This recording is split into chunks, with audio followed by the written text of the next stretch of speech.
Very Bad Wizards is a podcast with a philosopher, my dad, and a psychologist, Dave Pizarro, having an informal discussion about issues in science and ethics. Please note that the discussion contains bad words that I'm not allowed to say, and knowing my dad, some very inappropriate jokes. I don't understand how people live. It's amazing to me that people wake up every morning and say, yeah, another day, let's do it. How do people do it? The great boss has spoken. Pay no attention to that man behind the curtain.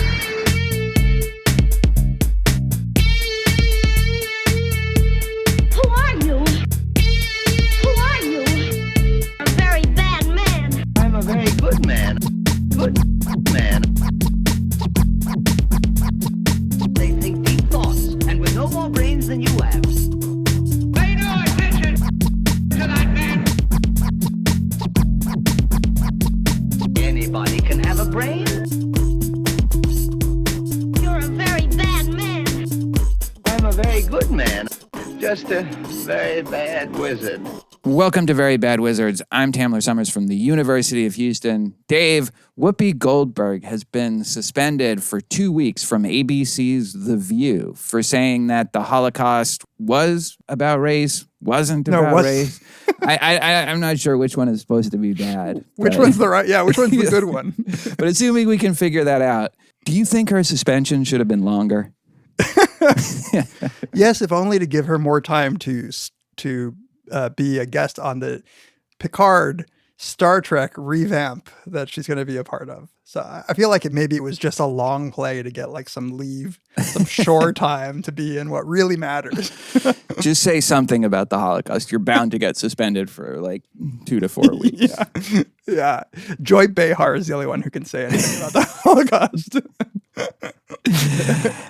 All right, so here's what we're going to do today. In the second segment, we're going to talk about Lars von Trier's director I don't know that well, Melancholia, which is about depression and severe depression. And then along the way, we'll talk about an article that you suggested by Sigmund Freud called Mourning and Melancholia. So that should be fun.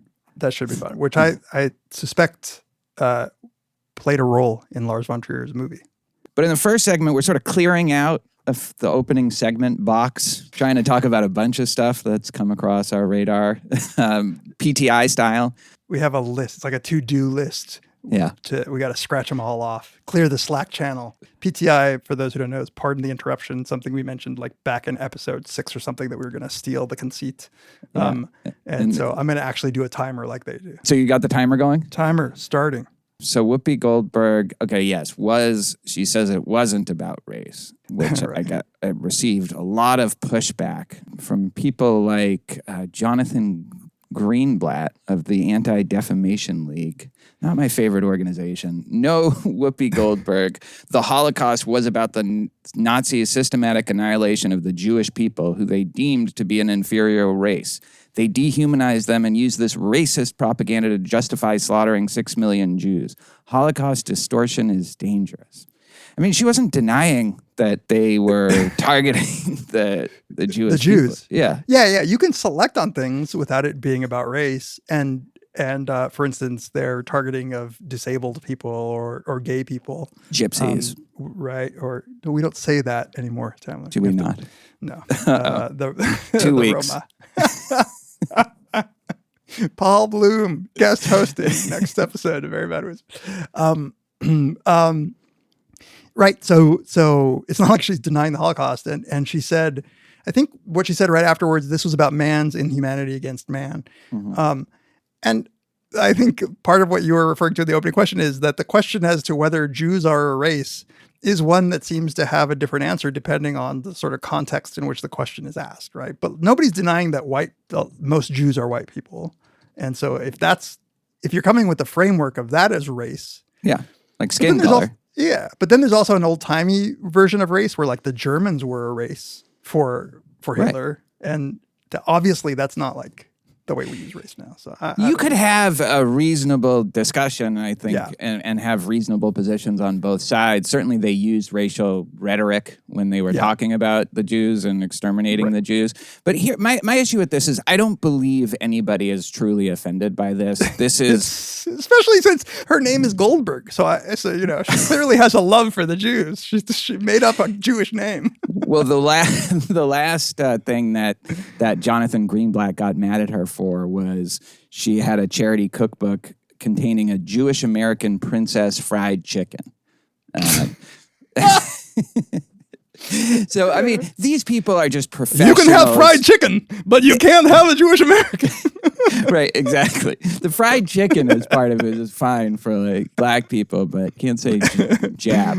It's like these people are paid to just get offended and to cry anti-Semitism for like the slightest possible provocation. It's like I like all culture war stuff is bullshit, as we'll see. Like, but this one I really don't like this one because I don't buy that anyone really believes it. I don't buy that anyone was really hurt by what Whoopi Goldberg said.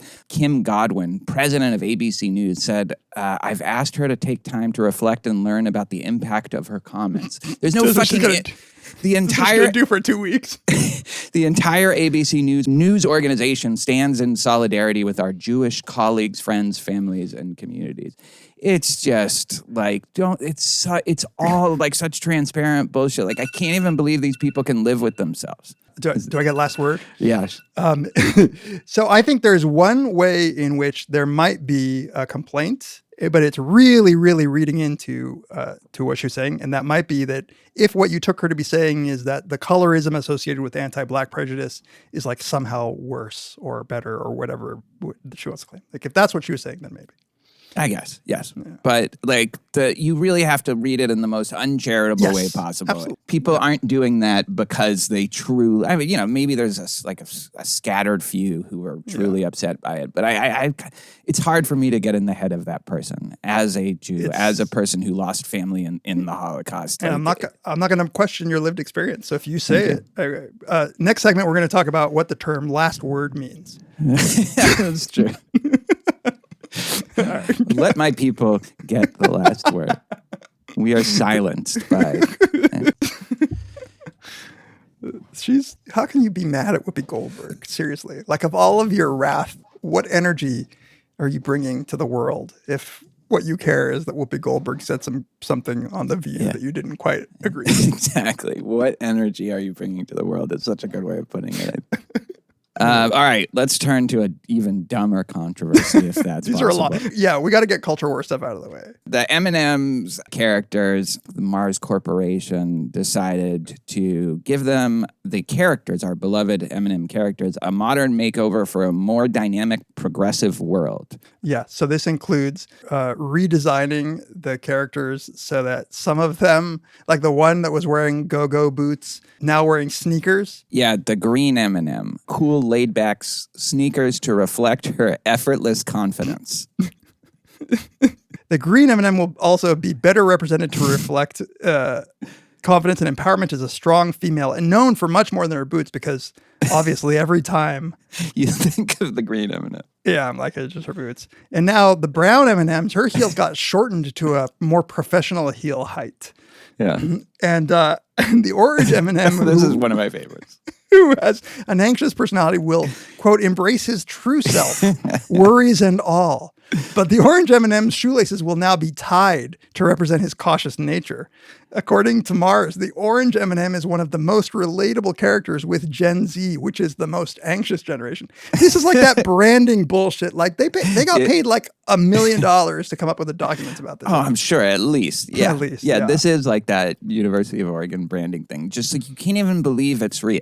I genuinely can't even believe it. Like it's what does it say that this is not just a trolly fake document? Who has thought about the M&Ms in any way like that they were representing anybody other than just a fucking handful of chocolate candies? Like this is the question is, do they even believe this at any level. Or like there's a couple of alternate possibilities that are more plausible to me. Number one, that this is just free advertising. This is a new way to get people to think about M&Ms. And then when they go to the store, like, oh yeah, I haven't gotten M&Ms in a while because they've read all these articles about the M&Ms and you know, generating all this culture war, like people making fun of it or being angry about it or celebrating it if that person exists.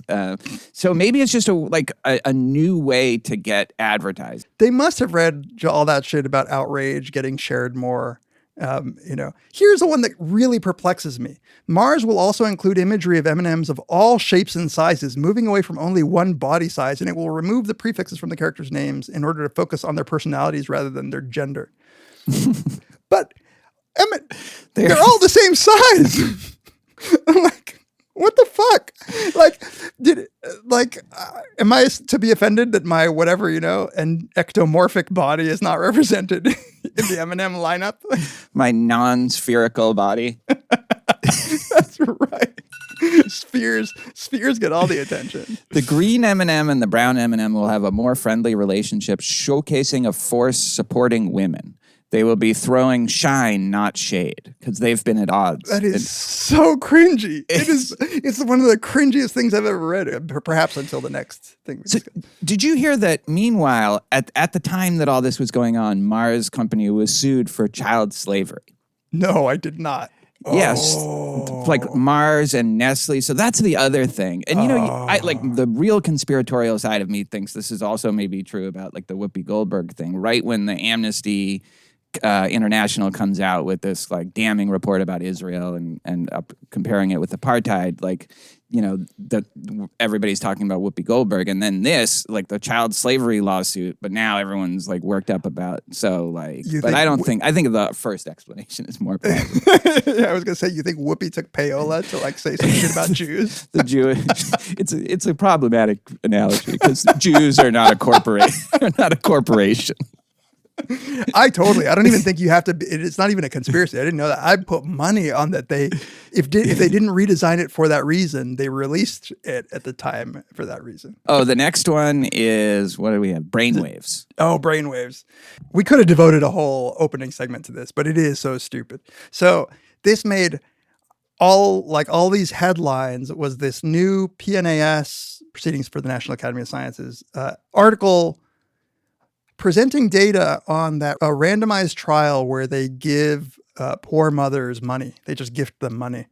Some like a significant amount, the other half like a small, trivial amount, to see how that might affect basically this randomized trial about poverty. They showed that in this paper, they claim to show that the mothers who got more money in the non-poverty condition, their baby's brain waves changed. And that's it, I guess.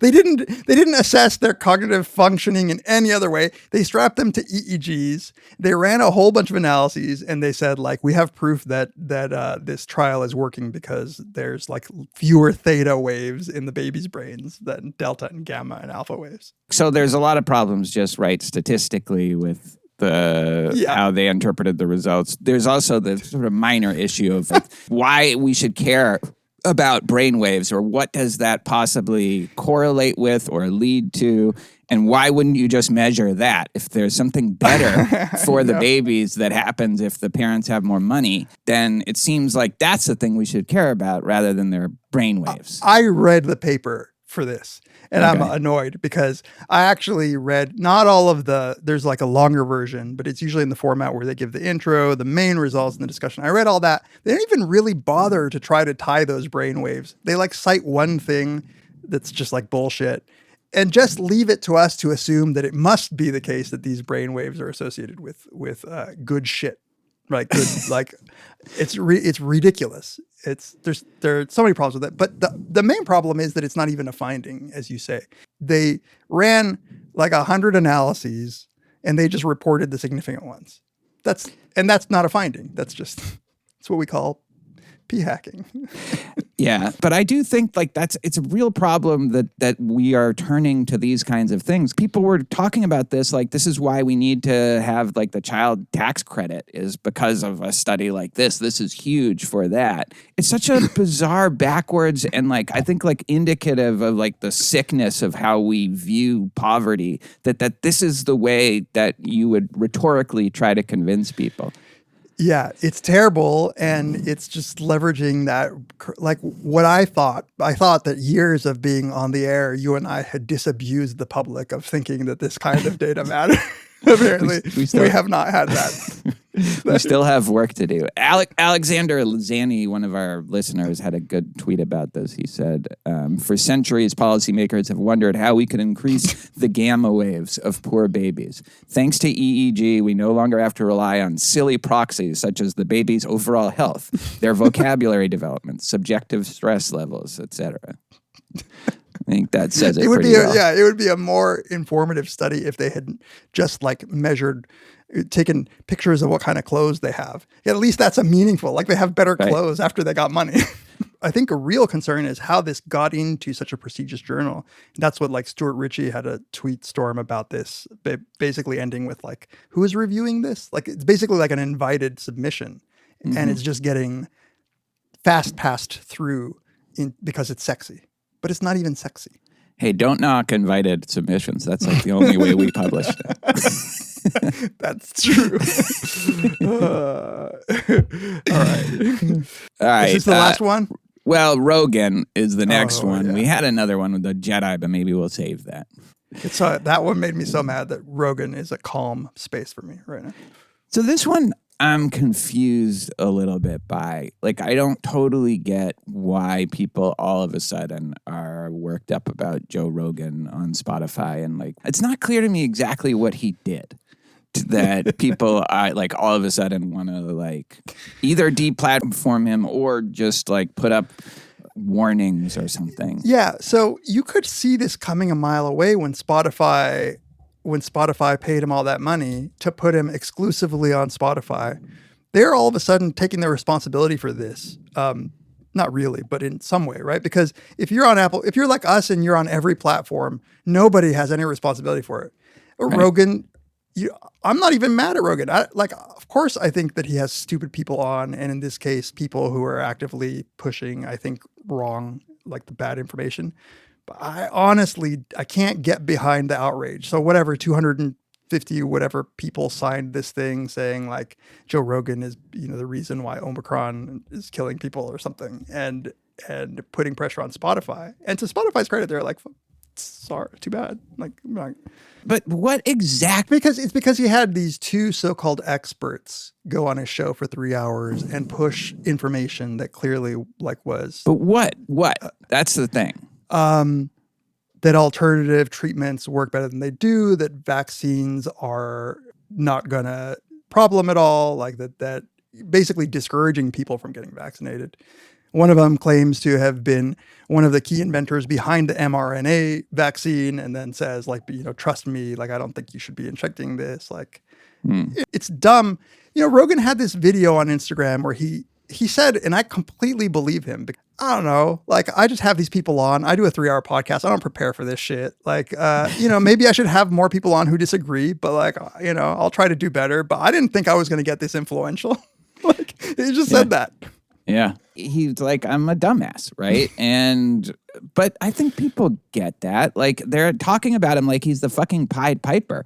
Like, in one sense, he has a lot of people that just love listening to the podcast, but that's not something you need to pull down or you just need to assume that, like, if somebody goes on his podcast, all these millions of, like, 24-year-old men are going to not be able to think for themselves and weigh evidence. It's kind of fucked up that people are thinking of it this way. Like, but there are plenty of like 24 to 34-year-old men who do believe all of the experts he brings on and who are doing harmful things because Joe Rogan said. I don't, it's still. That's life. Yeah, I don't understand what's to be done here. The minute you start asking people to take down something like whatever, we could debate forever about Alex Jones and whether he should be deplatformed by Apple.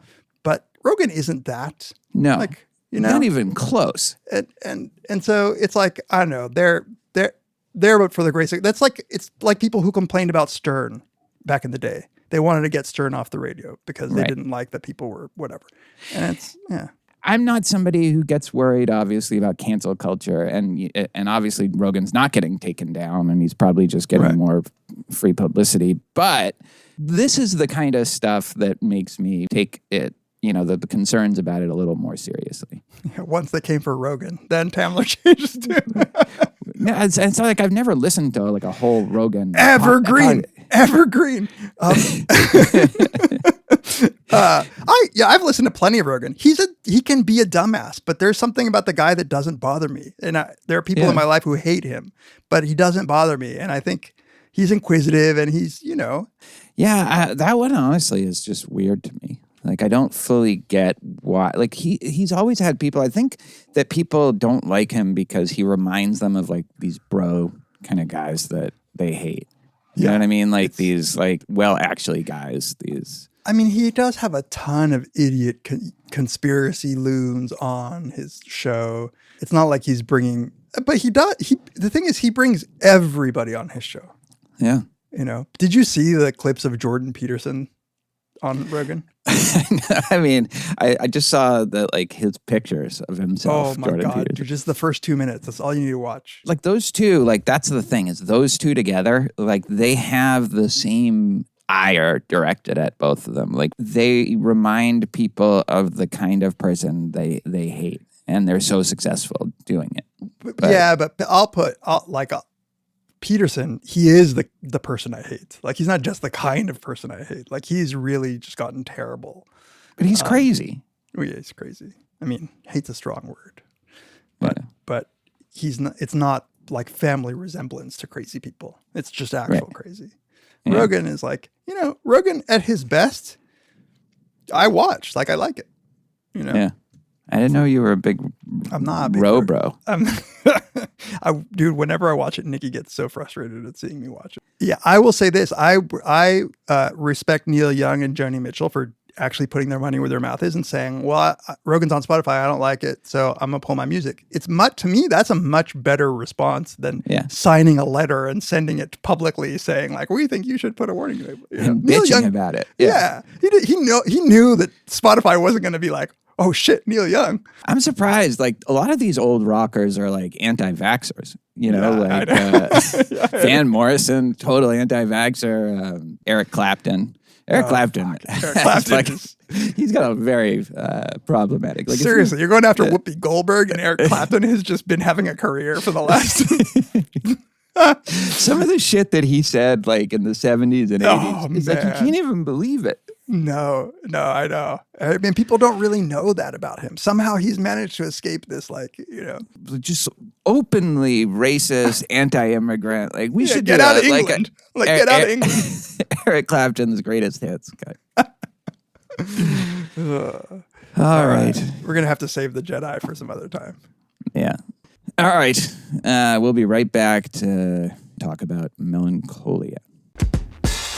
This episode of Very Bad Wizards is brought to you by BetterHelp Online Therapy. Check out betterhelp.com/VBW.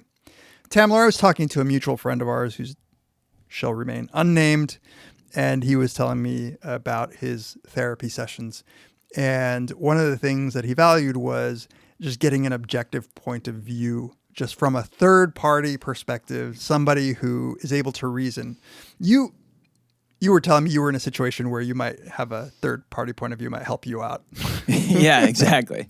I went through something when we were recording that I was like, am I the fucking... It's like the am I the asshole? And I can't figure it out. And it would be nice to have a third party just tell me, yes, you are the asshole. Or...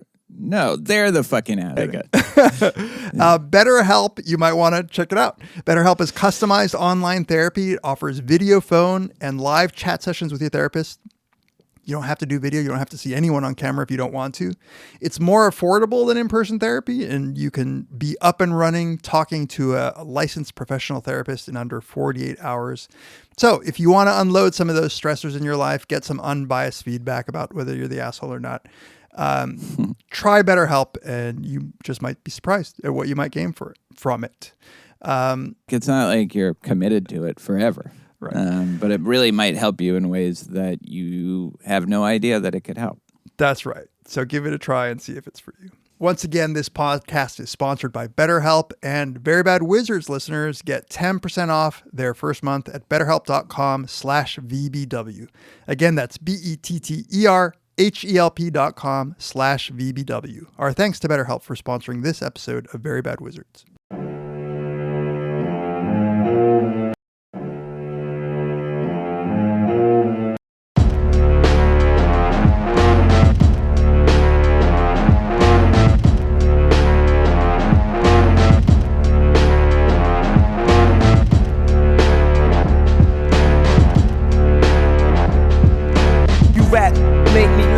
Crazy ass, and I don't give a fuck what you sold. That shit is trash. Bet rap, make me laugh. That crazy ass, and I don't give a fuck what you sold. That shit is trash. Bet rap, make me laugh.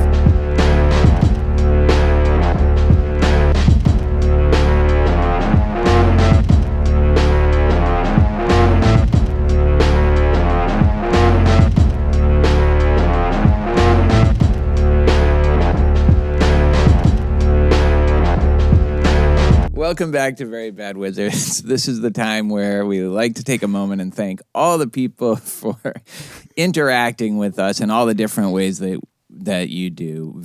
You can email us, verybadwizards@gmail.com. And we read all the emails and we feed off of them. That's right. You can tweet to us at Peas, at Tamler, or at Very Bad Wizards.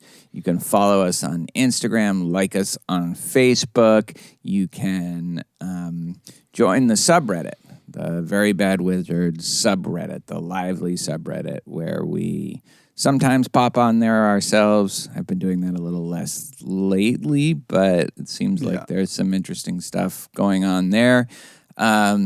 And you can always give us a review on Apple Podcasts. That always helps. 5-star review on Apple Podcasts is a big thing to spread the word. And you can subscribe to us on Spotify.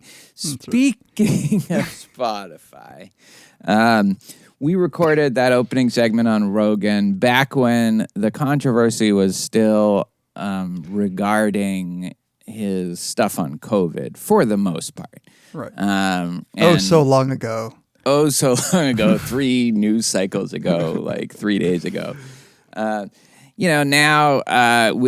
neither of us have really looked into this much, but there was, as I understand it, a leaked memo where the Spotify CEO sent something to employees reaffirming their decision to keep Rogan on Spotify, but also saying, they're sorry if people are hurt or offended by it. And also that Spotify had removed, at Joe Rogan's request, according to this memo, a bunch of episodes from a while back.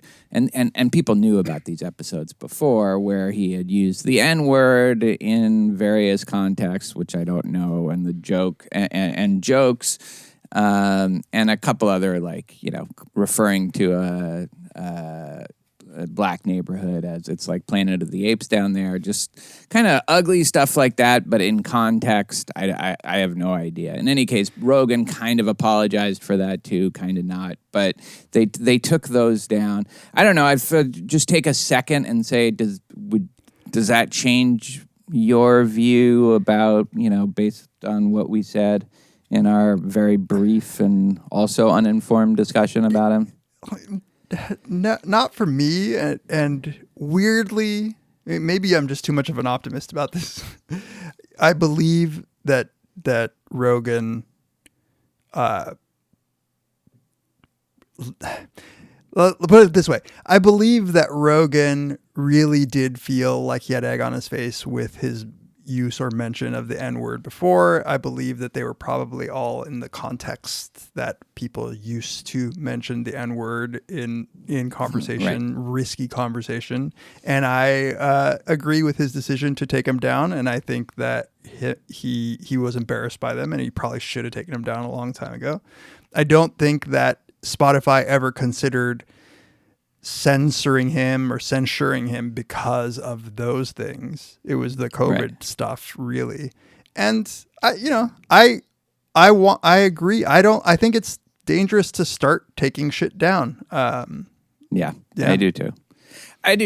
And I don't even know about like what he's taken down, so I won't weigh in on whether that was a good thing for him to take them down or not, or for Spotify to pressure them if they did him to take it down. I think, I wish people were more focused on the important things and not this kind of stuff, Like what?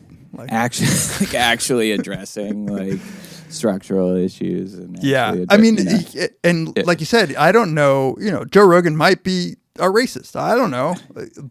But I don't think that changes my view of whether Spotify should do about it. And he might be inclined towards wild conspiracy theories. He might be tempted towards various whatever. Like that's the price of living in a free society, is that you have to, like, people are going to get exposed to this stuff. I don't think you should start focusing your energies, your political energies, on stuff like this.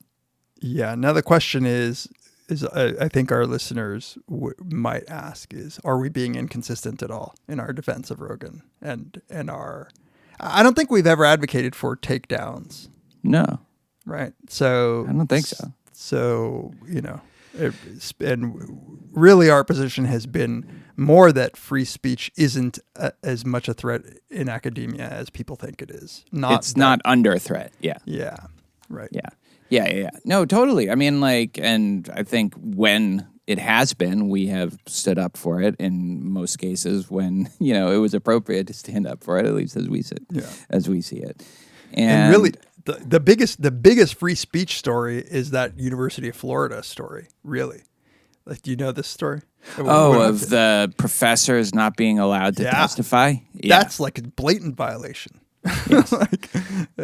No, there's a handful right now of legitimate free speech stories where I think the people who are concerned, the fires of the world, are concerned about academic freedom and stuff like that. It is, you have to keep reminding yourself that it's a huge, enormous country and there's so many instances, there's thousands and thousands of instances every day where one of these could flare up and they don't. But, that doesn't mean that the ones where it does are unimportant, or you should support them. And it doesn't mean that there aren't true dilemmas and conversations to be had about whether or not somebody should be, yanked of their whatever YouTube channel and all that. It's burdensome to have a society where we value free speech. It really is. It's not. Yep.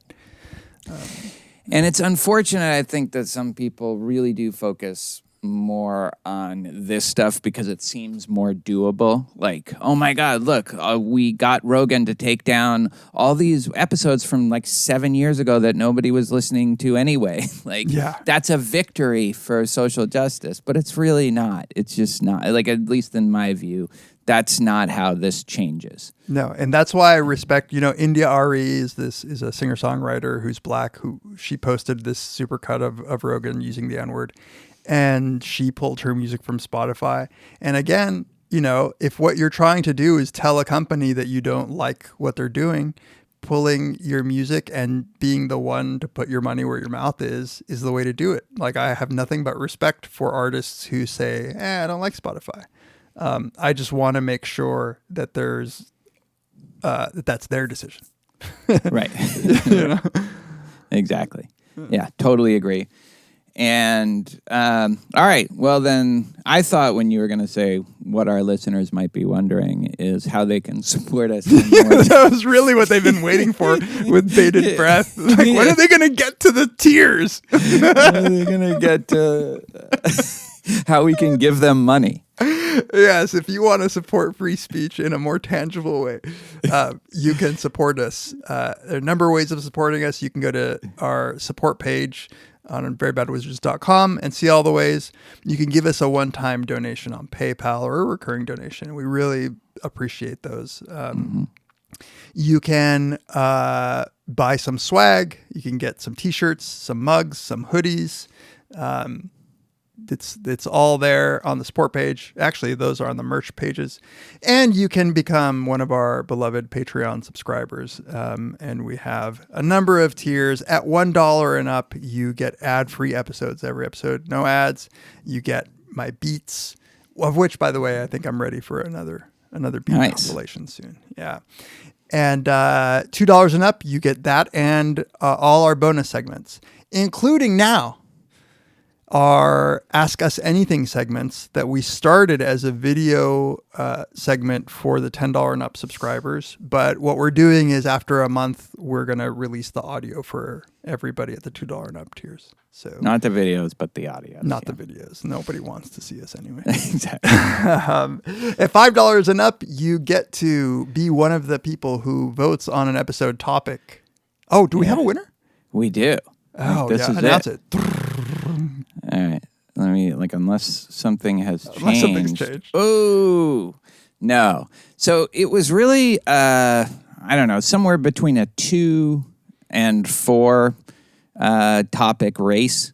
Sandman and Strange Loop never really had a chance.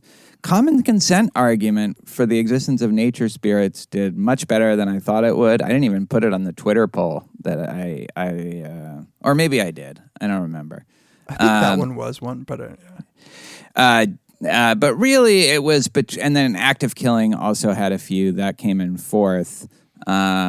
But it was really between Disco Elysium and panpsychism, and panpsychism squeaked out a victory, 49-45. So we are obligated by law and morality to do an episode on panpsychism, which I'm actually kind of excited about. I don't know. I haven't really dived into that. I haven't really dug into it. Neither have I. It's a great opportunity to read about something that I've kind of wanted to read about before, but never really had a reason to.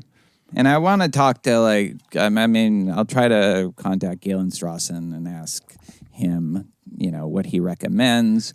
We can even possibly think about having him on. We'll have to talk about that. But anyway, yeah, that's it. That's the winner. So thanks to all the people who just gave a bunch of suggestions. Disco Elysium we're going to end up doing. We both bought it. We both bought it.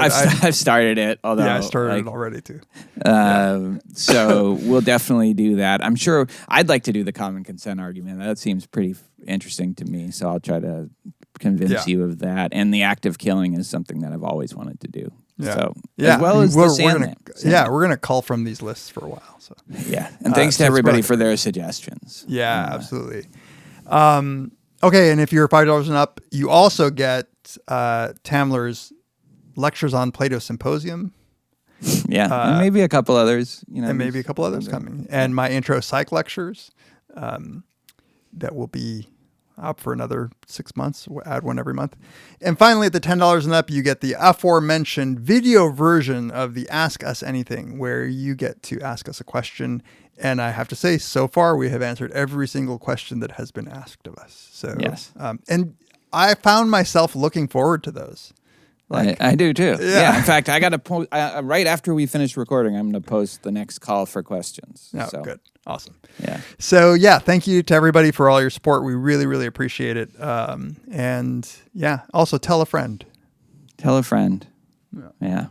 All right. Let's turn to the end of the world. All right. Let's talk about depression, Melancholia, a movie written and directed by Lars von Trier, and then Freud's Mourning and Melancholia as well. Melancholia opens with an 8-minute poetic prologue set to Wagner's Tristan and Isolde with these really gorgeous apocalyptic images, these kind of Kubrick-like space shots, and a lot of slow motion images of our main characters, some of these images we'll see later in the movie. They're like scenes that we'll see throughout the film. But then there's also these dreamlike supernatural elements. Birds are falling from the sky behind Justine, played by Kirsten Dunst. She's trying to walk in a wedding dress, but being held back, kind of stopped. And she refers to this later by this like web-like thing. It's like a giant spider web that's weighing her down. And then she's floating in a pond like Ophelia. And then there's also these like pieces of art that are put in. Bruegel's Hunters in the Snow.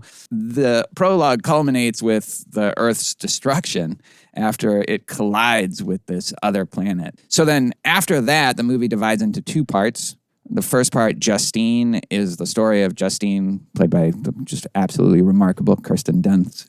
Her wedding to Michael at her sister's Claire's husband's some sort of rural estate that's also on a golf course. And basically, the first part is the wedding ceremony from hell, as Justine, during the wedding, is sliding deeper and deeper into just a depressed haze, and she's abandoned by her amiable but drunk and worthless dad. Her mom, there's definitely no help there. She's got this horrible boss and his like Weasley nephew not leaving her alone.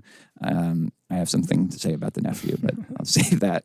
And the wedding just won't end. And it's just like you feel the weight of just the misery that Kirsten Dunst is feeling throughout it. And she engages in a couple of self-destructive acts. And finally, Michael leaves and the wedding comes to an end. And then there's part two, which is entitled Claire. Claire is Justine's sister. That begins with Justine, I guess, coming back from what I take it. It's never fully made clear, but some sort of psychiatric hospital that she presumably spent some time after a depressive episode after the wedding. So she's in a kind of a stupor at the beginning of this. And meanwhile, Claire is getting more and more anxious about this planet called Melancholia that's hurtling towards Earth. And she's worried about, what might happen. But Claire's husband, John, played by Kiefer Sutherland, in a performance that I've appreciated more and more the more I've seen this movie. He tells Claire to trust the science. It's just a flyby, he says. Trust the science. He says, like you. But as it turns out, it isn't just a flyby. The planet Fly does kind of pass by Earth, but then it, in some orbit I don't fully understand, comes back, I guess, and collides with Earth. John has already killed himself by then. Claire loses it, and Justine is eerily calm about the whole thing, and also is the only one to really think of Leo, her nephew, and what he might need, and she builds a magic cave. And her and Leo and Claire all hold hands in this magic cave, which is just some branches all put together when the planet hits. And the Earth is destroyed. So it's kind of bleak. Not necessarily the kind of movie I like in general, but for some reason this movie captivated me. I loved it even more rewatching it. And I think it's the most vivid and kind of visceral portrayal of depression that I've ever seen. What did you think about it? I liked the movie. You did add some superlatives that I don't think I'd share. I only saw it once. But I want to hedge what I'm about to say because I don't have a negative reaction to the movie as art. I didn't enjoy it that much. But I think that is explained by discomfort and anxiety and the depression. I think I would enjoy it on a second viewing. I do think that there's a lot to talk about and it's worth watching. And maybe this is Lars von Trier's thing. We talked about this. I don't think I've watched a Lars von Trier movie. I just know, I know him by reputation as sort of a gloomy Dane. But who suffered from severe depression himself. It makes sense. Yeah. I feel like you have to know it to depict it that way. I think the performances, were great. I think Kirsten Dunst is utterly unlikable in a way that I think depression really pulls people into. Depictions of depression as feeling sorry for the person who is depressed are more common. I think this is a more realistic depiction of it. But the movie is also just gorgeous. It's Yes. a beautiful movie. And those shots, those opening shots that you were talking about, the final shot, like the Oh my the God. the Space Odyssey shots, sort of in the beginning, really an homage. I think the planetary shots are an homage to Space Odyssey, and that final shot. It's so easy, I think, to fall into the trap of these tropes about the end of the world and showing destruction and chaos and people, going crazy. And this just shows in a real anxiety-inducing kind of calm to the end of the world. Yeah. Well, from Justine, not from Claire, right? No, Claire's anxiety is turned up to 11. So really that second portion of the film is showing anxiety and depression, I think, kind of, coexisting in a very uncomfortable way. Claire's anxiety, played, by the way, by Charlotte Gainsbourg, the daughter, daughter of Jane Birkin and French mega pop star from the 60s, Serge Gainsbourg. Someone's been on Wikipedia. I've sampled Serge Gainsbourg and Jane Birkin. Oh, really? That's why I do. Yeah, that's why cool. I do them. But I did not know until looking it up that that's who that was. That anxiety, she does a good job of portraying that anxiety, and combined with the depression, anxiety is trying to fix things. Yeah. And the depression is being dejected and not wanting to do anything. So the frustration in the dynamic between the two was, as you say, visceral, like in a way. Because they want to help each other, but they're both also not a helpful complement to what the other is feeling. And so there's a kind of tragedy to that. Because I do feel like, although there are some moments where they're pretty mean to each other, that they love each other and that they would like to, if they could, help them. But they're not equipped to do it. Like, they clearly don't have the tools, and they are, I think, in the moment they're experiencing whatever emotions or mental illness that it's just is so incompatible with the other ones. One of the things I really liked throughout the whole movie is that everybody is trying to get Kirsten Dunst, who, as you say, is falling into a deeper and deeper depression, such that in the second half of the movie she can barely walk.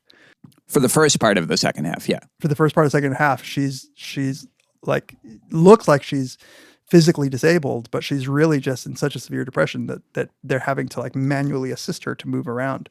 Everybody's doing that stupid thing that people still would do if that was your family member. You just saying like, can't you just be happy? Yeah. And it's like, how could you even think that? But I get it. Like, I get why you would get to the frustrated point where you'd be like, I did all of this stuff for you and you can't fucking be happy. Yeah. One of my favorite things about this performance. And if I didn't love Kirsten Dunst before, which and you did. And I did. I just like, she's my favorite American actress. But the way when she is trying to put up a good front, a happy front, is at times almost convincing, And so you can see that people might think, look, like, how to do this. You can be happy.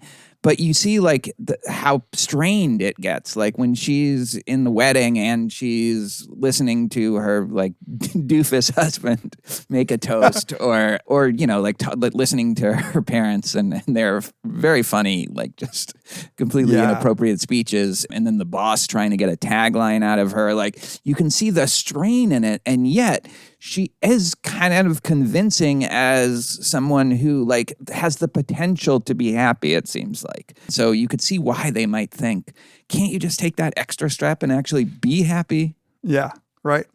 And you said it, but I don't know if it was clear, but by the end of the wedding, which you pointed out drags on forever, so much so that as I was watching it, I was like, is this supposed to be in real time?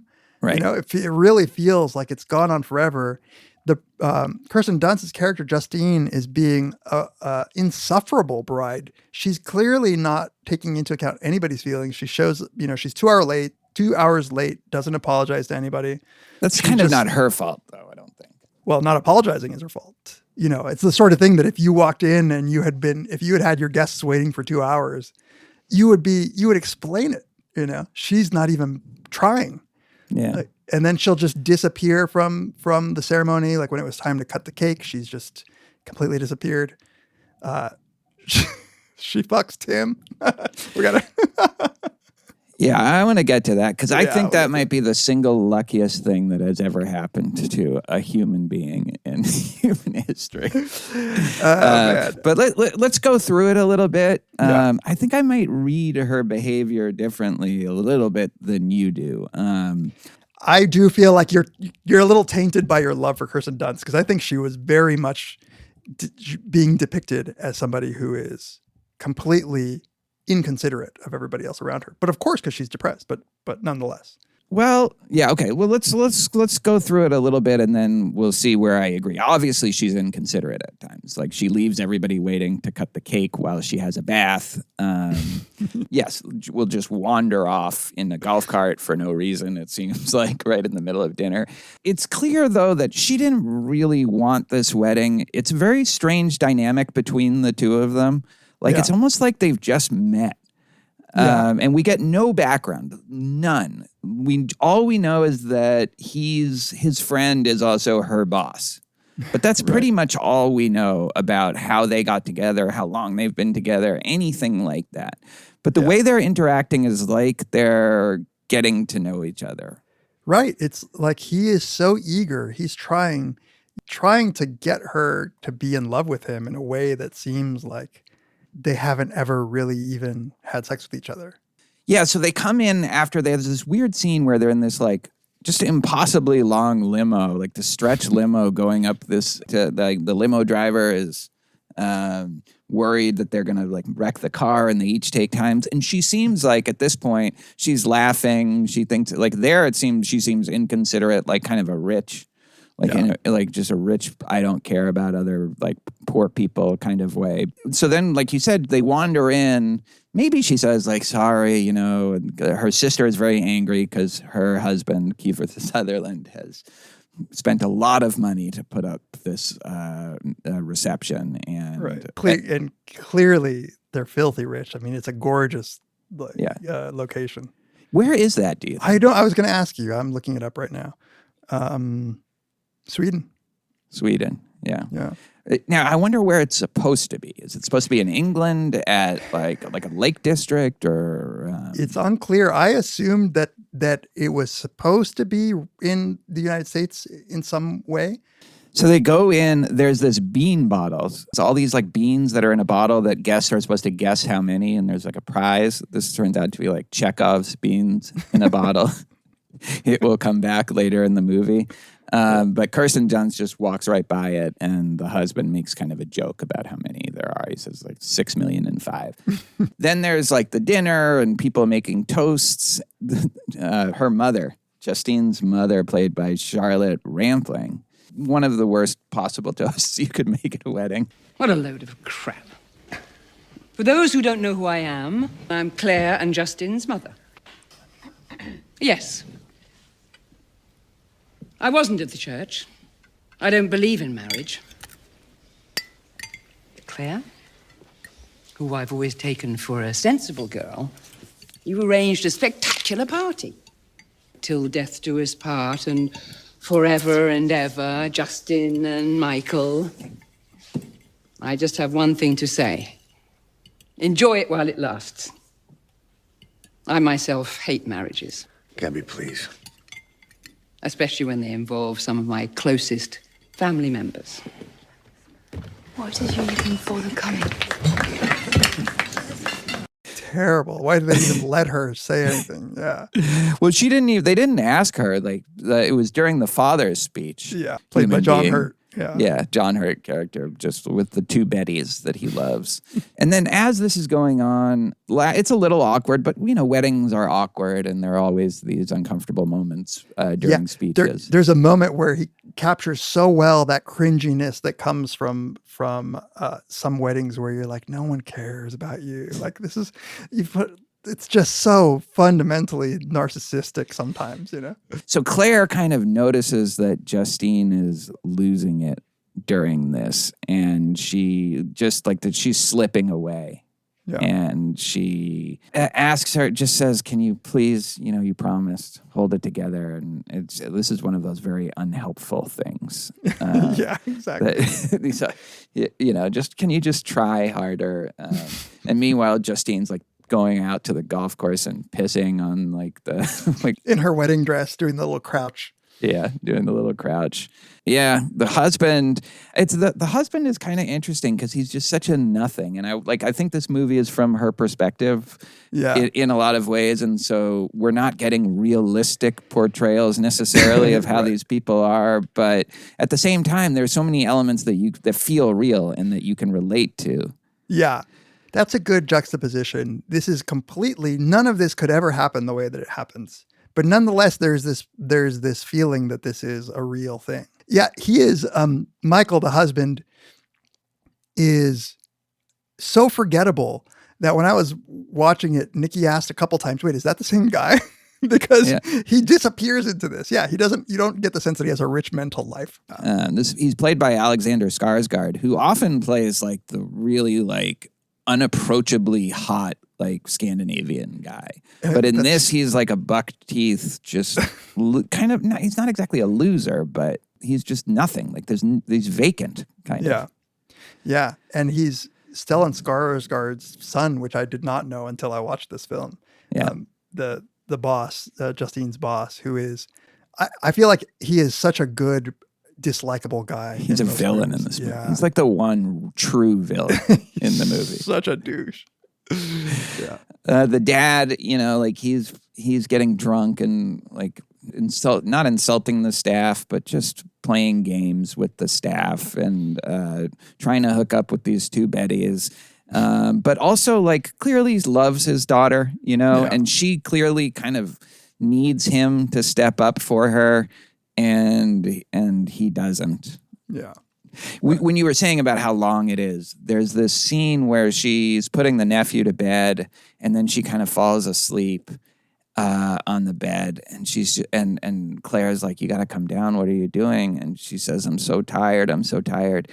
Claire says, "But you're not even halfway through yet." Yeah. It's like, oh my God. And then here's where she says, it's like I'm drudging through this gray, moldy yarn. It's really heavy to drag along. I know you hate to hear it. And that's what's so sad. It's like this movie does such a good job of conveying that. I feel like I know what that, or not that I know, but I can relate more to what that might feel like, that heaviness, the yarn, that just... It's a great image. Yeah. It really is. She says woolly yarn, by the way. I double checked. Woolly yarn. Yeah. Yes. But which I guess is from the opening, that image. It is what from we the saw. opening image. Yeah. It's a great visual to try to I think explain what such severe depression would be. You can barely move. The physicality of trying to move when nobody can see all that stuff holding you back, but it's still holding back. And they still haven't cut the cake yet. Yeah. Incredible. And then this is why, so it's after the cake scene that when she comes down, and you're right, she's not apologizing, but she is toughing it out to the best of her ability, I feel like, at this point, even as she's becoming more and more removed from anything that's going on. Yeah, I think that's right. And I think that what's happening is she's getting worse at going through the motions, which... Yes. Because as we'll see, she's going to get to a new, very low that she's not yet at. But she's definitely worse at doing the smiling. And meanwhile, this boss has tasked his nephew, who he keeps just insulting, to get a tagline out of her. Do we ever know what's the tagline for? No. I'm trying to remember she just refers to it. So she works in advertising, and he really in a really tacky fashion in his speech, he announces that he's promoting her, in the wedding speech. And so she's the art director at an advertising agency, and he tasks her with coming up with a tagline. And I think the only thing she says is that it's an expensive, inferior product that they're trying to sell to young people.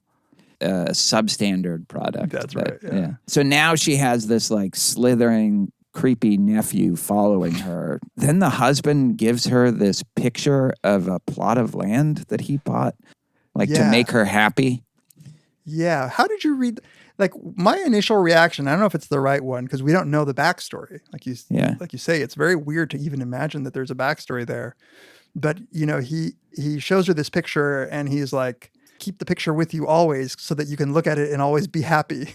and I read it as like, did she even ask her like what she And did he really think that was going to work? It's so sad because he's trying, I guess, hard, but very overtly. And the first thing that happens is she walks up and leaves the picture there after promising him that she'll always keep it with her. Yeah, and putting his hand in the holiest of holies. In the 19th hole? In the 19th hole, yeah. Yeah, and then she just walks out. I don't know if I'm getting the sequence right, but she comes in to see the nephew and Kiefer Sutherland's character is there. He's kind of throwing it in her face how much he paid for the wedding. And she kind of thanks him and he says, you better be goddamn happy. And she says, yes, I should be. And he says, we have a deal that you be happy. Yeah, it's just a kind of an ugly scene, but at first it seems like it's going to be uglier. Like you almost think that the deal is that he gets to have sex with her, but he's not saying that. But what he's saying is in some ways, almost as bad. You're going to have to do something that I know you can't do. Yeah. Yeah, it's a very weird dynamic. Yeah, it's a kind of bargaining that's going on with all these people around her, bargaining to try to get her to, as if your word or whatever incentives, an apple orchard or a wedding, is going to be the thing. And it feels like that must be a sort of desperation that you reach. That can't be the first response that people have to you being depressed. It must be, and as Kiefer Sutherland's character sort of betrays, it must be something that has been going on for a while that they're at their wits' ends about, but they're also just not good with people. And so they don't know how to. Yeah. And if you think about it as also like we're looking at them through her eyes, like that's the lens that we're seeing all of it. It could be that from like her subjective perspective, that's how they're being, but maybe they're not being as overtly awful and also just stupid about the whole thing as they are.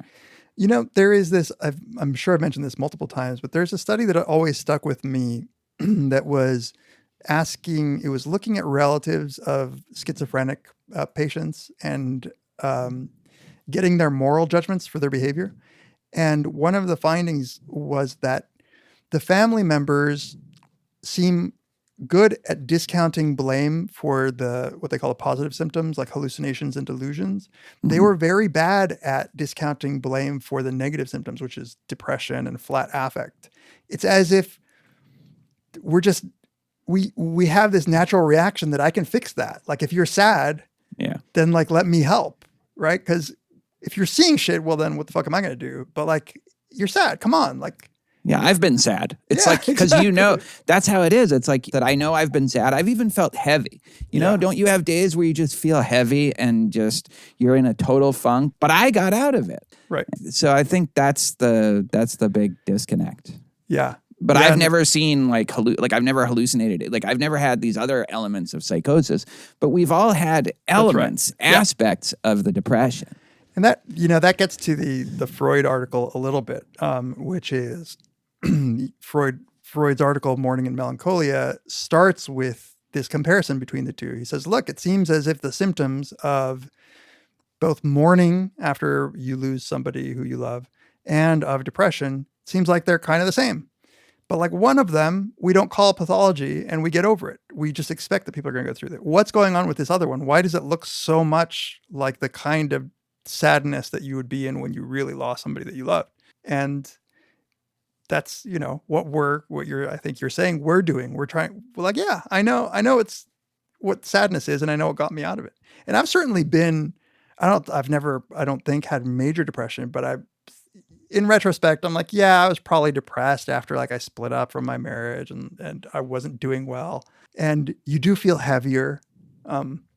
So much so that I kind of that image of the gray woolly thing holding her back, I have some measure of having felt that getting up in the morning sometimes in my life, but nothing as bad.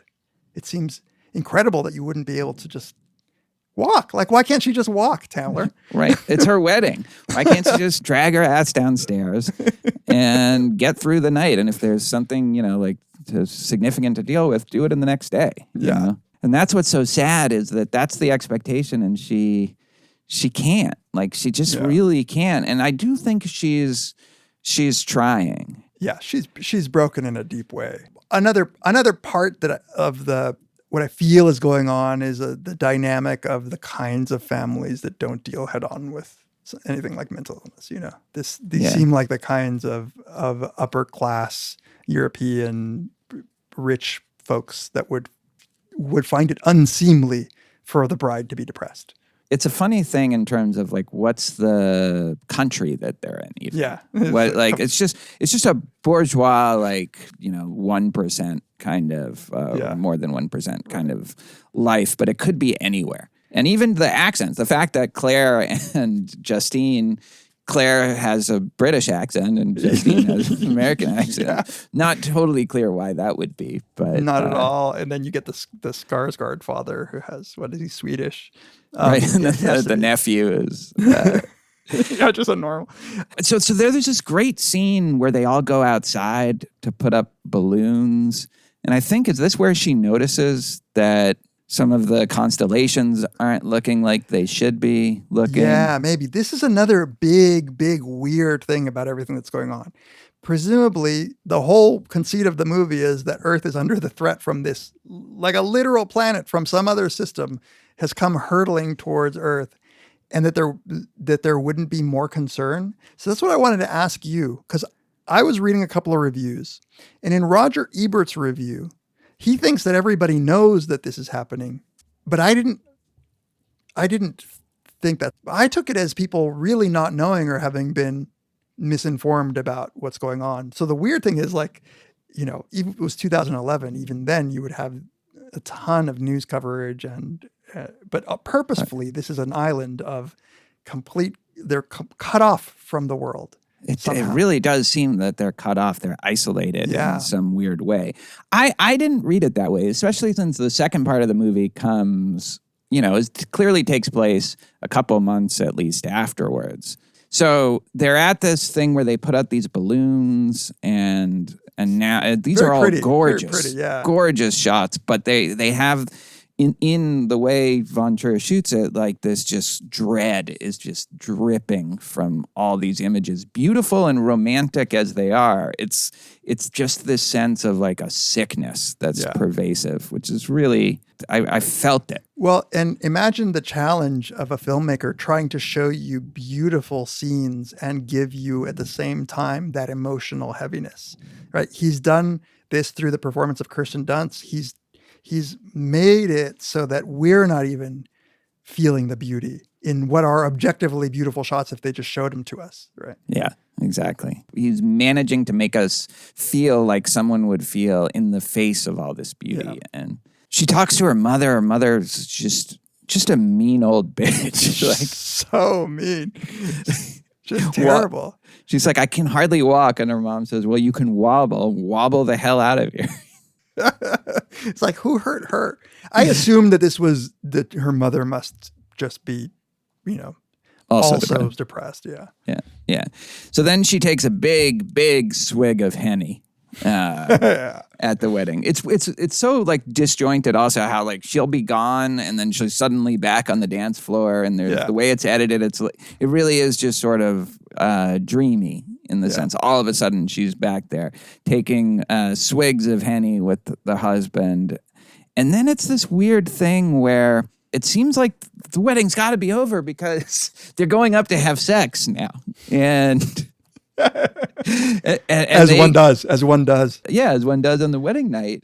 And I don't know, like I can only speak for my own wedding, but like that was it. Like we weren't going back out. There wasn't another meal. No, like French onion soup, served on the ground.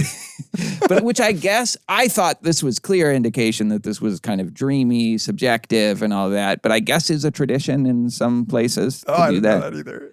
Yeah. But in any case, it has the same effect of being like there's no way after all that's happened that this is still going on, that they're having another meal. But the sex scene, it doesn't go well. She doesn't want to. He's got his pants off.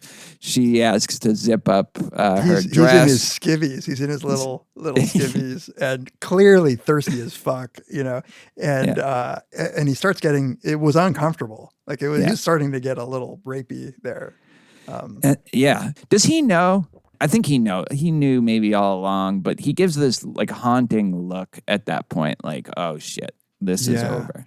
Yeah, it's hard to know. It seems, in retrospect, it seems like he must have been through some heavy doses of self-deception, thinking that this was just meant to be somehow, or that it was they were the perfect couple. I can fix her. Which we hear from Tim. Yeah, right. All right, so speaking of Tim, she goes out after that into a beautiful night, a beautiful shot of her going out, and this creepy nephew follows her. And then, like I alluded to earlier, the luckiest thing that has ever happened to anyone happens to him. This loser, this like creep who's done nothing but eat shit his entire life, and all of a sudden he's like fucking Kirsten Dunst on a sand trap. She's fucking him. Yeah. She's fucking him, yeah. Like, name me a luckier thing that's happened to anyone. Well, I think that is one of the worst things that could ever happen to him. But what's important here is her odd mounting of him. She rides him like a horse. Mm-hmm. And so I think that there's some parallels there with poor old Abraham. Chekhov's riding him like a horse. Yeah, exactly. Who would use the sex as the preview of the horse riding? You can't have a woman riding a guy like a horse without then the woman riding an actual horse. Later in the movie, that's the first rule of screenwriting. He's no noob. Clearly, he knows his craft. No, you're right. It's not a sexy scene. It's not something. He seems very like bewildered and shocked. Although I feel like he appreciated it, Well, and really, just if you're that guy, like your life is kind of redeemed. Maybe I don't know. It's so mean of her to do that to him, And she's been mean to him all night, and that is an act of I feel of aggression, because she knows how much he will have thought that it might mean something, Then she has a showdown with Stellan Skarsgård. She says, here's your tagline. I thought instead of the substandard product, we'll make it about you, but I still came up with nothing. And then she says, nothing is too much for you, Jack. I hate you and your company so deeply I couldn't find the words to describe them. You're a despicable, power-hungry little man, Jack. And it's cold. Yeah, it's pretty cold. But he is all those things. At least we think he is. That's how he's presented to us. This is kind of the end of any semblance of, propriety at this point. Like, this is when people start to leave, right? Yeah. Like 8 hours later in this weird wedding. Everybody just leaves. And again, weirdly, not with the sort of drama that you might expect at a Hispanic or a Jewish wedding. Where there might be more yelling at people. They casually get in their cars and leave. But then also Michael is leaving, as you said, and they have this exchange where he says things could have been different. He says things could have been different, and she says, yes, things could have been different. But Michael, what did you expect? Yeah. What do you make of that? Like, the things could have been different. I mean, I read it straightforwardly as him really thinking that if she had merely chosen to not be depressed this night or these past few weeks or in their courtship, it really could have worked out. We would have been the perfect couple. Don't you see that? And for her, the counterfactual is, I guess if you're fucking saying like, I guess this world could exist with me not depressed in it, I suppose. Right. I could have been a different person. Yeah. But you knew that. Like he's been obviously ignoring all of to the point where he's trying to have sex with her. He's ignoring all of the things that she's giving out. Yeah. She couldn't be giving out more obvious clues. She was in a bath for like an hour during the wedding reception. And So when they go back in, it turns out that there are 678 beads. And the wedding planner, who's actually a very funny comic character he's so pissed at Kirsten Dunst and that he won't even look at her. And those are very funny. Yeah. And then the father leaves. He said he would stay, but and Kirsten Dunst said she really needed to talk to him. And how do you not stay if you're lucky enough to have Kirsten Dunst as a daughter? I mean, he does a good job. Leave the Bettys. He does a good job of portraying that sort of. He is charming, John Hurt. Maybe that's what makes me like the character. He's a very charming drunk. But he's like, he can't get himself to do the right thing in the same way that she can't get herself to like do anything really. He can't get himself to do the right thing, but he wants to if he could, like her. And then there's this haunting shot of her just sitting on all these piled up chairs after she reads the note that her father left. And then Claire she admits that Justine tried, and they go horse riding. They go riding their horses through the clouds, and it's another really gorgeous scene.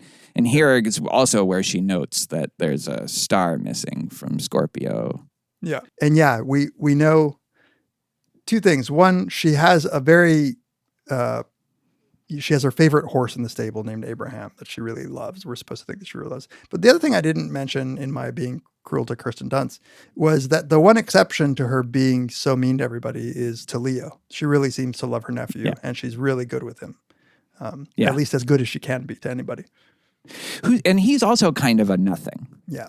It's not clear what Leo brings to the table as a kid. This film really is two characters, as the subtitles might lead us to believe.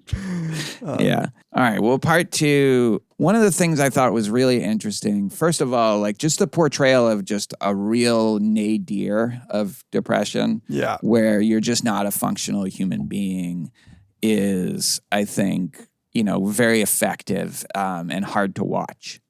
Really hard to watch. And it's not the kind of depression that people portray that much, but it happens. And, these are the severe cases of depression where you have electroconvulsive therapy is like the resort that you get to, where it's a form of psychosis at that level. Like it's just severe. She's sleeping, it seems like 24 hours a day, and they have to drag her to the bath. And that scene of her just not even being able to get into the bath, it's hard. And you're right. I've never seen a movie deal with depression like this movie deals with depression. I've seen a lot of movies with characters who suffer from it. So what's interesting about this part is that as it goes on, she gains strength and composure, and actually becomes, it's almost like as the threat of the planet Melancholia, becomes the central part of the plot, she seems pretty calm about the whole thing. Yeah, and it makes sense given that she's probably suicidal. She's probably been suicidal for a while at that point, and she expresses her disdain for existence and this world. So as it's ramping up, as the threat is ramping up, it must be sweet relief, the thought of sweet relief for her. Yeah. She says, if you think I'm afraid of a planet, you're too stupid, she says to Claire. But I also think it brings everyone down to her level, kind of.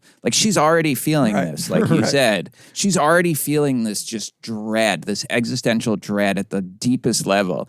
And there must be something almost comforting about the fact that now everybody has to experience. Right. Now you all get to see the meaninglessness of existence.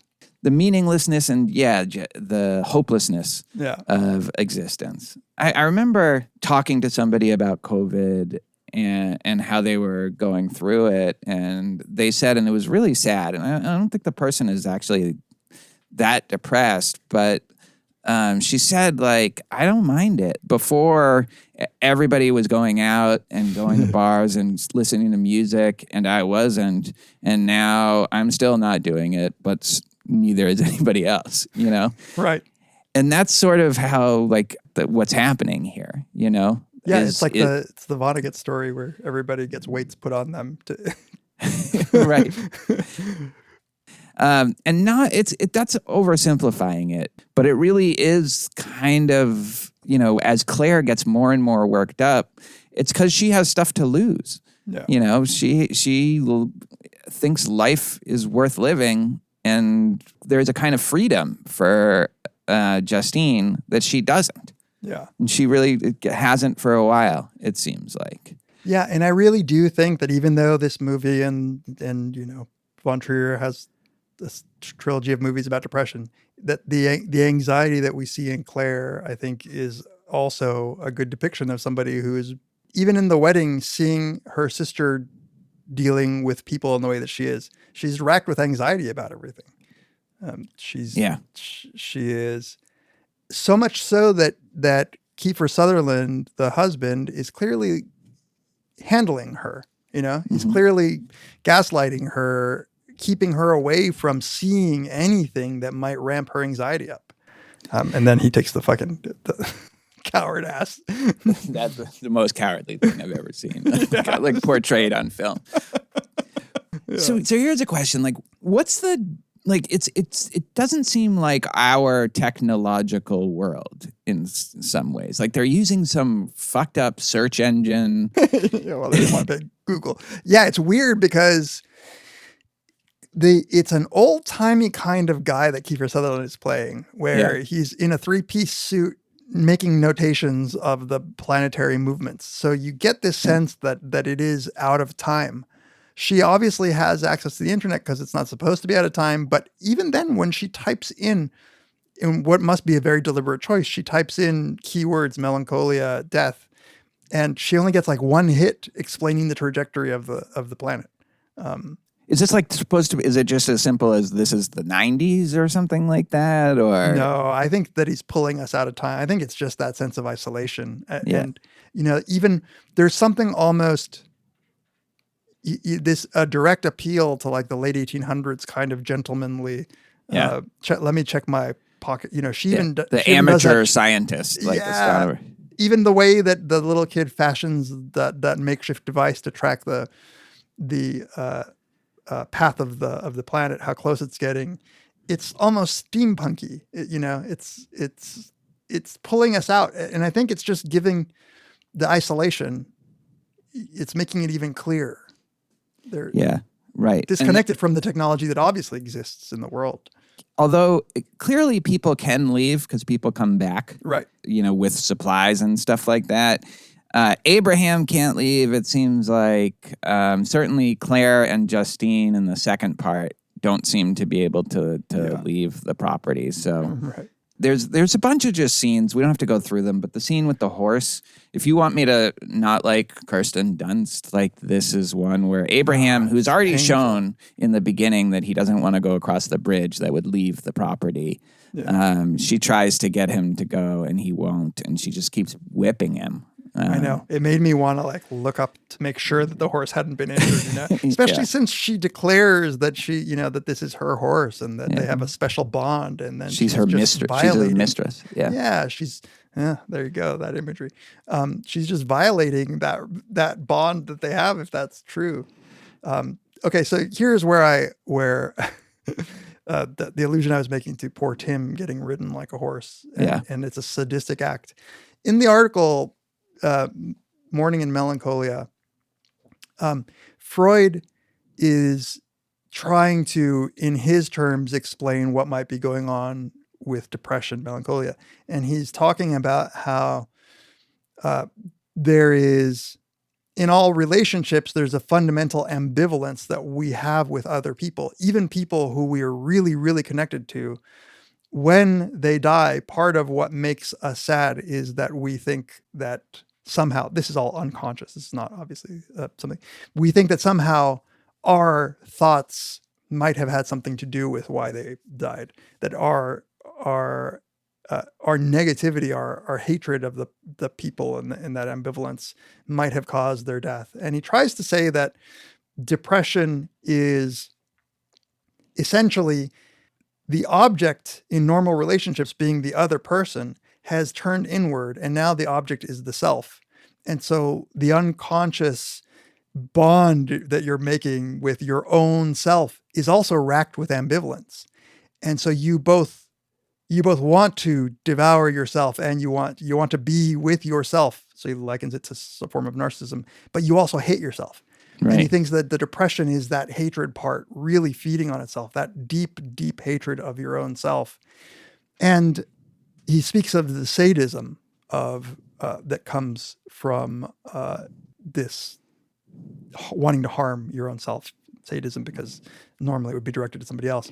But interestingly, the person who gave Freud notes about that very dynamic was a psychiatrist named Abraham. And he credits him in a footnote.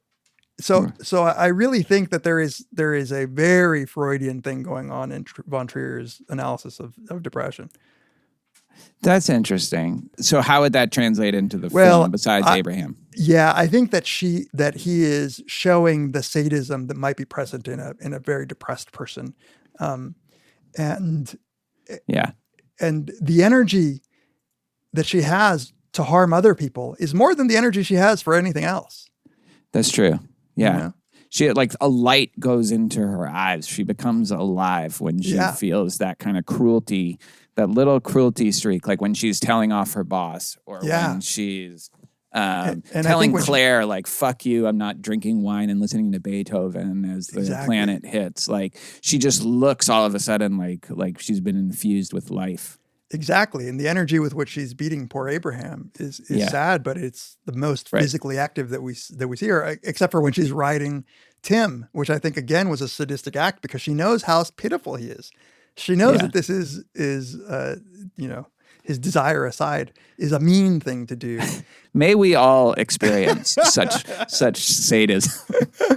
And I think on maybe one Freudian reading, what's going on is that all of that hatred is directed at the self so much during depression that what you're getting is a respite. You're getting a respite from your own hate when you direct it outwardly.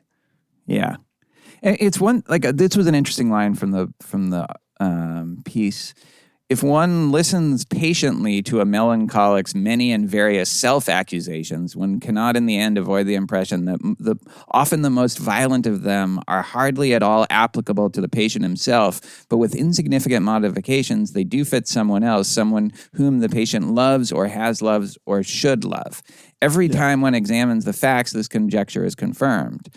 Now, I took this as more thinking she's directing her hatred of others at herself, but I think what you're saying, and that makes sense, is it's actually, and sometimes can be the reverse, where the self-hatred like turns into the hatred of others. Yeah, and I'm sure it goes both ways, but one of the things I think that Freud is trying to say here is the thing about depression is that because all of this is unconscious, we just can't tell what's going on, like who the object of your hate is, like where did that energy come from that you turned on yourself?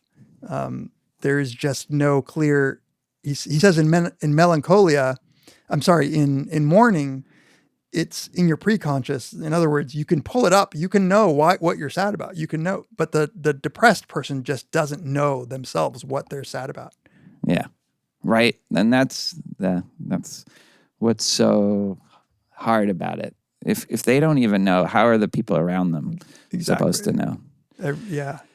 By the way, in this article, just because I don't know when else we'll say it, there's such a great quote where Freud is talking about the way that depressed people feel about themselves. He says, when in his heightened self-criticism, he, the melancholic patient, he describes himself as petty, egoistic, dishonest, lacking in independence, one whose sole aim has been to hide the weaknesses of his own nature. It may be, so far as we know, that he has come pretty near to understanding himself. We only wonder why a man has to be ill before he can be accessible to a truth of this kind. Wow. Yeah. Freud has this pessimism about human nature that I really love. Yeah. It's this kind of pessimism and like almost like fatalism. Yeah. Yeah, absolutely. So I want to ask you a couple of things. And I have a question for you too. the dynamic, as we've described, is Claire is just getting more and more anxious. She goes on this like rudimentary, like proto internet and sees that there's this what they call the dance of death, where the Earth and Melancholia are going to pass each other, but then collide afterwards. She floats this to Justine. Meanwhile, Justine is just at this point growing in confidence and just eating chocolate, and she bathed herself, which was the first time that she had done that in clearly a while, because Claire is surprised. And Justine tells her, like, look, yeah, of course you're anxious, but The Earth is evil. We don't need to grieve for it. What? Nobody will miss it.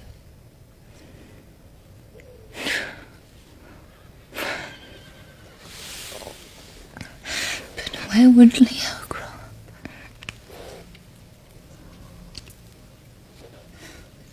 All I know is life on Earth is evil. There may be life somewhere else. But there isn't. How do you know? Because I know things. Oh, yes, you always imagined you did. I know we're alone. I don't think you know that at all. 678. The bean lottery. Nobody guessed the amount of beans in the bottle. No, that's right. But I know. 678. she has a kind of clairvoyance here. And the other piece of clairvoyance that comes right at the end of this scene is when the little kid says, I'm going to stay up and watch the planet come tonight. And the mother says, well, I don't know if you can stay up. You haven't been sleeping much. He says, no, I can, right? Auntie, whatever he calls her. And Steel Breaker. And Kirsten Dunst just won't reply.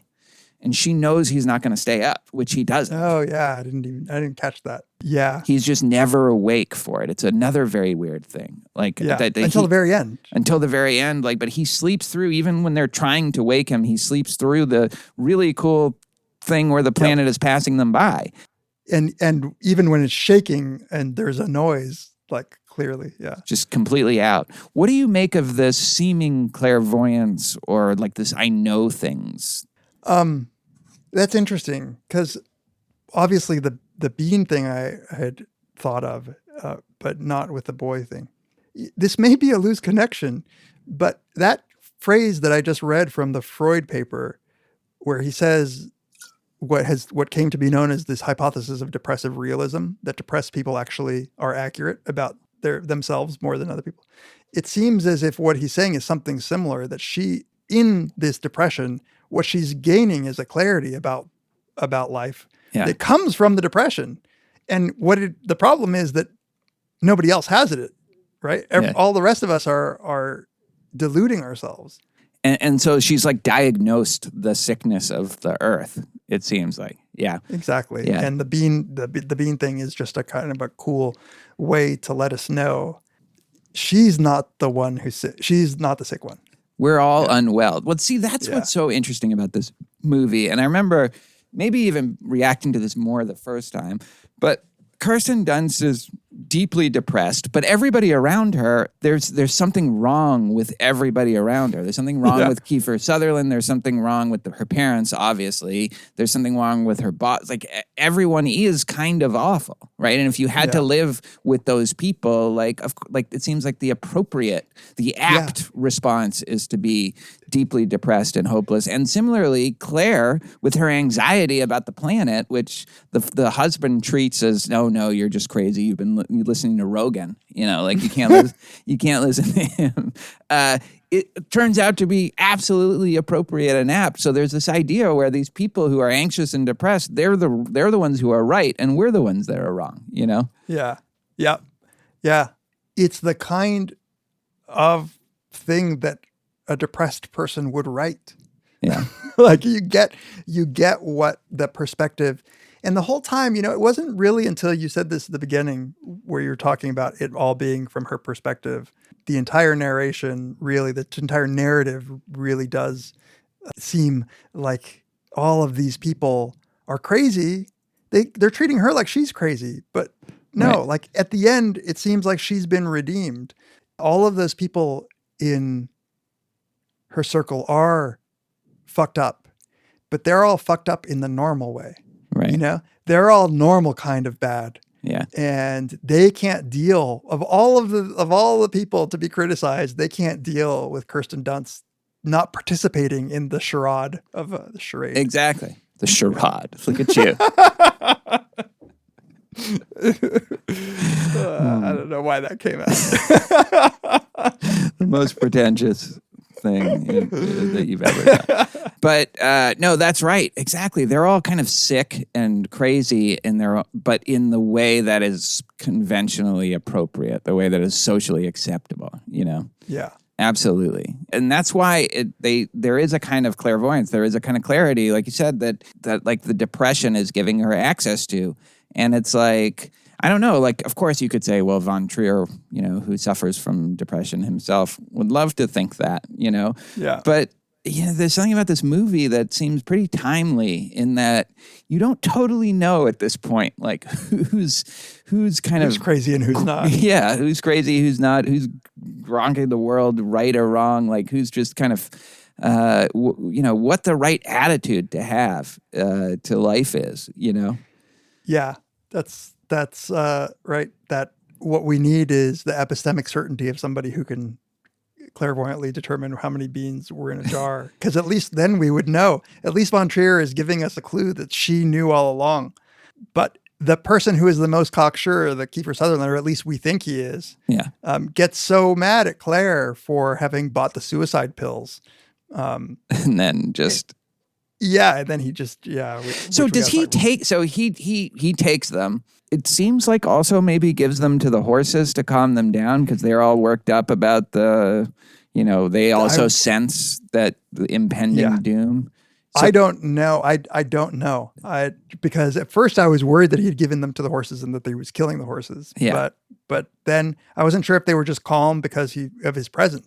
Just because he died and his or presumably he was their owner and his presence might have calmed them down. Yeah. And then Claire lets Abraham go to make it seem like the husband, she's trying to just pretend it didn't happen, she's in denial at that point. Yeah. And again, Kirsten Dunst is just not having it. And this is some of her, like, Claire needs her so much at this point, and she's not giving her what she needs. She does give Leo what he needs, I guess. But how the tables have turned, where all she wants is she needs her help, Justine's help. Yeah. I was going to say there is something deeply distressing to me about this portrayal, not in a bad way, in just a way that, you know, art is supposed to make us feel. In that she is the hero in the end because she is the only one who can face up to the reality of what's happening. She ends up being right. She ends up being brave. Everybody else falls apart. Mr. Cocksure commits suicide or dies by suicide. Claire can't fucking handle it, which I would be just like Claire. And she has the presence of mind to build the little thing. And the little boy, she tells him, close your eyes. And he's calm as it happens. And it does seem a little twisted in the direction of it's the depressed ones who are the right ones. And I mean, we've said this, but there's something distressing about the imagery of the very end. She's the chill one. She's the only one who is. Yeah. It might be celebrating a kind of nihilism, not even a nihilism that also hurts other people, including people that you love, you know. That's what I'm trying to get out there. Yes. That's what I'm trying to get out there. And which is fine. Again, it's fine because this is his take on depression. But I can see how it would be a take on depression that a depressed person might want to put out there. Yeah. I didn't take it as self-aggrandizing, like on his part in any way. I took it as this is how, you know, one way that a depressed person, you know, might think of their illness. And maybe we can talk about this right now. Some people feel like the planet colliding with Earth and the end of all life and is a metaphor. It's like the depression has now entered. It was just in her, and now it's in the movie. I'm not tempted to read it that way for whatever reason, even though I tend to like, dream-like or, metaphorical readings of things. But wait, metaphor in the sense that it's not. It still happens in the movie. Saying that it's just. But it's more unreliable narrator. Yeah, it's like a not a personification, but it's like an earthification of her. It's like the opposite of a personification. It's like all of a sudden projection. It's a projection. It's a projection. Yeah, that's the word. That the movie is now saddled with the weight that she was saddled with during the first part. I'm not tempted to read it that way, but I think like if you did, maybe that would address that concern a little bit. It's like the Earth is now sick. It's nobody's getting glamorized here or romanticized. Yeah. It's just given that this is from her perspective and given that she's projecting, this is what a depressed person would project on the world. Yeah. That everybody will fall apart except her. Right. She gets it. I don't know. I mean, I guess, well, one possibility for me was just that it was the sweet release, that what is impending doom for everyone else is welcome. Yeah. And so she's happy while everybody else is freaking out. Is just that, like, that's what she needed and she wanted all along. She is essentially self-destructive. And this is the ultimate self. It combines her masochism and sadism all into one. We're all going. Yeah. We're all getting off this thing. I even thought, well, okay, what if he meant this to be so unreliable a tale that this is just imagery in the head of somebody who's deeply in the throes of a psychotic depression and is fantasizing about the end of the world.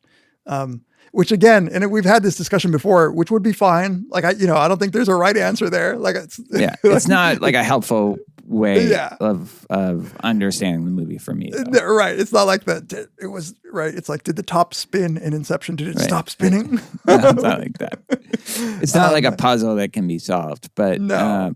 But I do think it's, given that a lot of it is pretty subjective and from her perspective, I can see why somebody might be tempted to go in that direction and just think, just as the husband can't be that vacant as he was. And Kiefer Sutherland, who seems like otherwise kind of a decent person, a vain and in a way a lot of people are, but like just to be in like in the scene from The Godfather or something, sitting in the dark room, like talking to her that way, like that he didn't really do, like that's filtered through her lens. Maybe you could expand that to the sky and the end of it doesn't like explain details or anything. It's not like, there was never actually an internet printout of right. It's not that.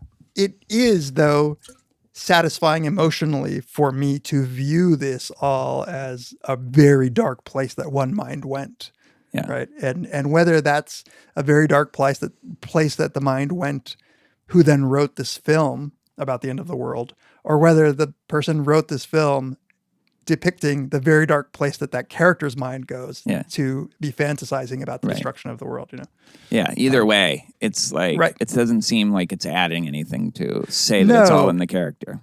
Right, exactly. It is a satisfying way to view what is going on inside the head of a depressed person, though, of somebody who's that severely depressed. Like, it is a metaphor. I mean, of course, it's a good metaphor for the destruction of yourself.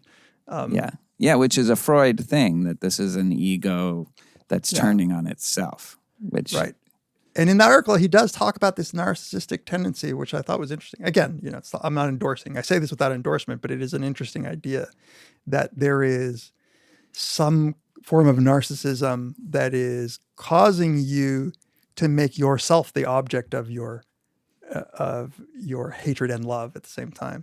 I really regret not seeing this in the movie theater. Like, I think it would be like an incredible experience to see this in the movie theater. Do you have a good TV? I do. Yeah. Yeah. I have a good TV. I have a decent sound system with it, but and cranking it up, you get a sense of it, but still, like, it's not the same.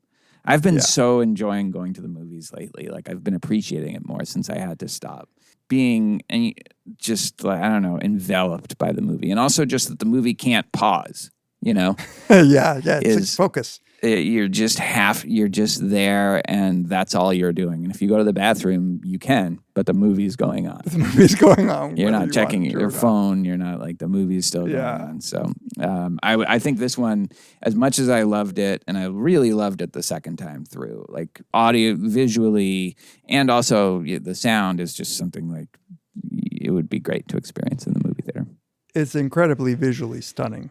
Kubrick is obviously a big influence, and also Tarkovsky. There's a lot of Tarkovsky. When she's sitting on the fence, Claire has to carry Leo back, and Justine is sitting on the fence. That's just like a scene right out of Tarkovsky's Mirror. It's interesting. Okay, last thing, because I think we've got to wrap up, is we kept putting off talking about the levels of cowardice of the coward Kiefer Sutherland. Yeah. But there was, I don't know how to describe the disappointment that I had when I saw him turn and run. He literally ran away, took the sleeping pills, and the whole time he's been telling. Did we see Claire, him run? Like, no, maybe not. He was just like really in our, like the rabbit in Alice in Wonderland with his 3-piece suit, running fast to get to the pills before. You see him at the telescope, and then you just see in his face like that something's wrong, and that his calculations and the scientist's calculations were off. And then I think Claire at this point just kind of falls asleep, and when she wakes up, he's gone. Yeah. And that's when it's just she finds his body in the stables. Yeah. And there's nothing about this character that makes him seem suicidal up till that point. So the fact that he just did that, he took her pills. Yeah. And I like to think as a grace note that at least he calmed the horses down by giving them some horse tranquilizers or something. Maybe they were just calm because the fucker's finally gone. Yeah. But yeah, it is just an unbelievably despicable act. After all his shit, trust the science. Yeah. He's like like Fauci, like if Fauci just was Stop bringing that into this. This is, sometimes scientists are right. If it weren't for science, he wouldn't have known that his calculations were wrong. That's true. What do you think? Why did it make her so angry, Justine? Why did it make her so angry that Claire, poor Claire, right when she realizes they're all going to die, just wants to do it right and have wine on the deck with Leo and...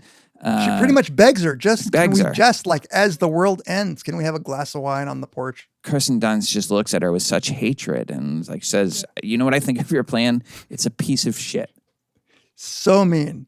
I was angered by that reaction, but I think that it is of the theme that why are you trying to hold on to something beautiful when I've told you it's all ugly, it's all bad. Yeah. But weirdly, and ironically, they have a beautiful moment at the end. Yeah. A beautiful human moment where they connect. And I think it's because Justine finally was able to do something. This relates to the narcissism point for somebody else. Yeah. And she couldn't do it for Claire, but she could do it for Leo, the one person that was innocent in her eyes. And because of that, it allowed her to actually do something that's effective and helpful. And, in that convoluted way, she gave Claire what she needed in that moment. That's right. Yeah. But you're right. It's like she was just trying to hold Claire up to like, look at it. Like she'd be like slapping her if she was like, what more do you need to see that this world is unredeemable and that it can't be saved and that we're all fucked at the deepest possible level. Don't try to make this pretty because it's not. Yeah. And I can see why that would be your sentiment when you're like, is this the depths of self-deception that human beings will go to like, for the band to keep playing as the Titanic is sinking is just fucking stupid. Yeah. But it's, Like that's definitely where I'll be.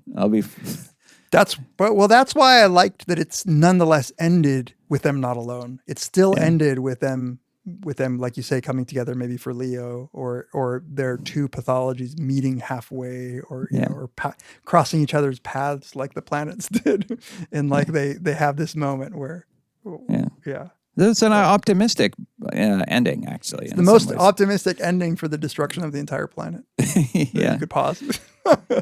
And the kind of the most hopeful part of the whole movie is when the world ends. Yeah, that's right. Yeah, it's definitely the happiest moment, I think, aside from maybe Tim getting ridden like an old horse. Lucky son of a bitch. All right. We should definitely wrap this up. I feel sorry for your editing. God, I'm going to spin into like a depression. Just have a glass of wine and edit it on the balcony. Jen's going to have to like drag my like prone, just limp body over to the keyboard she'll be like, or you'll be like Jack, the boss. I need that edited.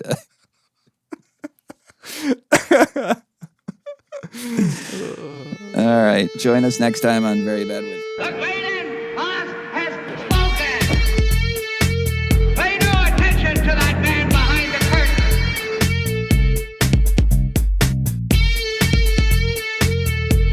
Who are you? Who are you? A very bad man. I'm a very good man. Good man. They think deep thoughts, and with no more brains than you have. Pay no attention to that man. Anybody can have a brain. You're a very bad man. I'm a very good man. Just a very bad wizard.